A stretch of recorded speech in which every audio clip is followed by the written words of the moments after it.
Selamat pagi Indonesia, Anda menyaksikan seputar Bali terkini pukul 9 WITA bersama saya Pratnya Wiguna. Pemirsa, foto pernikahan sesama jenis di daerah Ubud, Gianyar yang beredar di media sosial beberapa waktu lalu membuat geram masyarakat Bali. Agar kejadian serupa tidak terulang, penyedia jasa akomodasi harus dipantau dan wajib berkoordinasi dengan aparat desa adat setempat jika ingin menggelar event yang bernuansa adat dan budaya Bali. Baru-baru ini, masyarakat Bali khususnya dihebohkan oleh beredarnya foto pernikahan sesama jenis yang diduga berlangsung di Ubud Gianyar. Foto tersebut diunggah di salah satu akun Facebook warga asing yang bernama Jotali. Foto itu memperlihatkan pasangan sesama jenis layaknya sepasang pengantin yang didampingi seorang pemangku. Pasangan yang disinyalir warga Indonesia dan asing tersebut juga melakukan sungkeman dengan ibu salah satu dari pasangan dalam foto.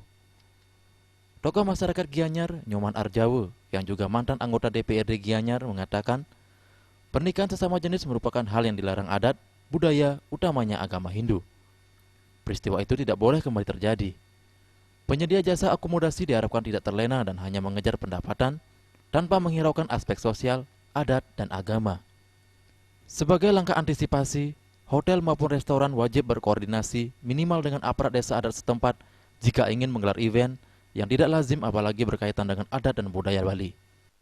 Perlu juga kita ketahui, kalau di Bali itu yang notabene akar budayanya itu adalah budaya adat, agama, dresto, itu merupakan satu hal yang pokok yang tidak bisa diganggu-gugat, ditawar, jadi satu kesatuan.